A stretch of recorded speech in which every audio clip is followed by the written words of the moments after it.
అందరికీ నమస్కారం అండి. నా పేరు డాక్టర్ దుర్గా క్షితీష్ కొత్తూరు.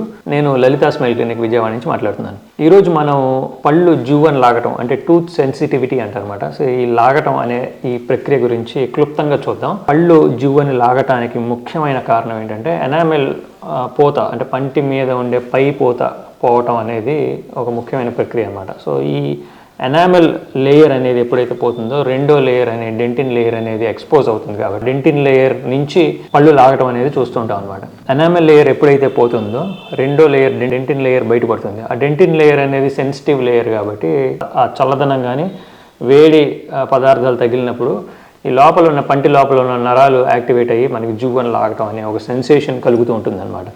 సో ముఖ్యమైన కారణం ఇదండి. ఇదే కాక పళ్ళ చిగుళ్ళు జారిపోవటం, పంటి ఎముక జారిపోవటం, పళ్ళ మధ్యలో గ్యాప్స్ ఉన్నప్పుడు చిగుళ్ళు లూజ్ అయిపోయి ఈ ఆహార పదార్థాలు కానీ లేకపోతే వాటర్ కానీ లోపలికి వెళ్ళిపోయి పంటి వేరుని ఇరిటేట్ చేసినప్పుడు కూడా ఇలాంటి పన్ను జువ్వని లాగటం అనే ఒక ప్రక్రియ మనం చూస్తుంటాం అన్నమాట. సో దీని నివారణ చర్యలు ఎలా అంటే పళ్ళని ఎప్పుడు జాగ్రత్తగా ఉంచుకోవాలి. ఎక్కువగా యాసిడ్ ఉండే ఫుడ్స్ తీసుకోకుండా ఉండాలి.